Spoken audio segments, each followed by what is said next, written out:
अस्सलाम वालेकुम। आज की जो हमारी जीडीपी है वो है SOC 101 की, ठीक है। यहाँ पे आपने अपनी स्टूडेंट आईडी लिख देना है और इसकी जो वर्ड लिमिट है वो 300 टू 350 होनी चाहिए। तो इसका जो सवाल है, सबसे पहले हम सवाल को समझ लेते हैं कि यहाँ पे बताया गया, मैंने यहाँ पे इसकी उर्दू ट्रांसलेशन की हुई है। जब आप इसको लिखने लगें तो आपने उर्दू ट्रांसलेशन नहीं करनी, सिर्फ आपने ऊपर अपनी स्टूडेंट आईडी लिखनी है और उसके बाद आपने क्वेश्चन लिखना है और नीचे सिर्फ इसका आंसर लिख देना है। इसको जो आंसर आपने लिखने हैं वो 5 पॉइंट्स आपने लिखने हैं। मैंने 10 लिखे हुए हैं, मैं आपको एक दफ़ा दिखा देता हूँ, ठीक है। मैंने 10 लिखे हैं।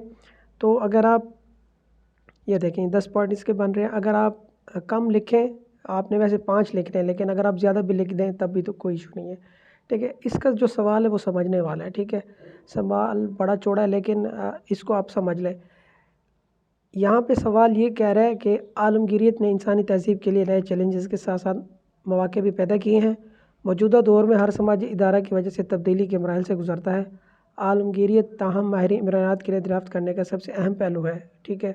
तो यहाँ पे हमने ये लिखना है कि जो हमारे ख़ानदान के अंदर दिन ब दिन जो बिगाड़ आ रहा है, तो वो उसकी क्या वजूहात है, वो किस वजह से वो बिगाड़ आ रहा है, ठीक है। मैं आपको इस तरह से समझाता हूँ कि पहले जिस तरह जॉइंट फैमिली सिस्टम होते थे ना, वो बहुत कामयाब होते थे, लेकिन आजकल जॉइंट फैमिली सिस्टम में रहना बहुत मुश्किल है, ठीक है। क्योंकि उस टाइम सादा दौर था, लोग बिल्कुल सादा थे, उनमें इत्तेफाक था, जिस वजह से वो इकट्ठे रहते थे तो इतने मसले मसाइल नहीं होते थे। लेकिन जो आज कल का जो सिस्टम चल रहा है, यहाँ पे लोग जॉइंट फैमिली सिस्टम के बजाय सेपरेट मींस के मियाँ बीवी और बच्चे अलग रहना चाहते हैं। अलग क्यों रहना चाहते हैं? क्योंकि आजकल जो हमारा फैमिली जॉइंट सिस्टम है, उसमें बड़े मसले मसाइल होते हैं, ठीक है।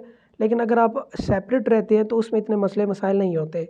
तो ये एक इस तरह का एक सवाल है आपका, ठीक है। आप अगर नीचे आ जाएँ, कहते हैं कि पाकिस्तान में ख़ानदान टूट कर एटमी ख़ानदान बन रहे हैं। इसका मतलब यही है कि पहले जॉइंट सिस्टम होता था, फैमिली जॉइंट सिस्टम होता था, लेकिन आजकल क्या होता है कि आजकल एक घर, ठीक है ना, पहले एक ख़ानदान होता था, ख़ानदान से अभी एक घर में कन्वर्ट हो गया। घर मीन्स के मियाँ बीवी और बच्चे। पहले इस तरह होता था, सारे भाई इकट्ठे रहते थे, सबके बच्चे इकट्ठे रहते थे, पूरा एक ख़ानदान बन जाता था, ठीक है। तो इस सवाल का जो थीम है वो मैंने आपको इन शॉर्ट समझा दिया है। तो यहाँ पे हमने लिखना है कि पाकिस्तान में ख़ान टूट कर एटमी ख़ानदान बन रहे हैं। इसके अलावा ख़ानदानी ताल्लुकात, कुदरत का ढांचा दिन ब दिन ख़राब होता जा रहा है। ख़ानदान के हालात का तजिया करते हुए पाकिस्तान में इदारा पाकिस्तानी ख़ानदान पर आलमगीरियत के 5 मनफी असरात दर्ज करें, ठीक है। आ जाते हैं सॉल्यूशन की तरफ। तो इसके ऊपर आपने 5 पॉइंट्स लिखने हैं, लेकिन मैंने 10 लिखे। मैंने पहले भी आपको यहाँ पे थोड़ा जूम कर देता हूँ।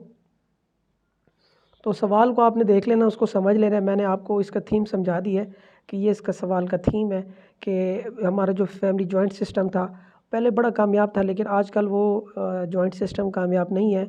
आजकल हम सेपरेट फैमिली में रहते हैं। तो जॉइंट फैमिली सिस्टम में काफ़ी सारी चीज़ें ऐसी थी जो बहुत पॉजिटिव थी, मींस के जो अच्छी चीज़ें थी। लेकिन जैसे जैसे अभी ख़ानदान से एक घराना अलग हो रहा है तो उसमें काफ़ी ज़्यादा नुकसानात भी होते हैं। उसमें ये होता है कि औरतों की तलाक वगैरह और इसकी शरह भी बढ़ चुकी है। ये पॉइंट्स जब आप इनको देखेंगे, ठीक है, मैं इसको एक्सप्लेन नहीं करता, इसको आप खुद ही देख लेना।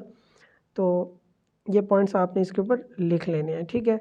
तो आपने 5 लिखने हैं, अगर आप 5 से ज़्यादा भी लिख दें तो तब भी कोई इशू नहीं है। तो ये पॉइंट्स इनको आपने लाजमी देख लेना और इनको अपनी आपने जीडीपी में सबमिट कर देना है, ठीक है जी। Thank you.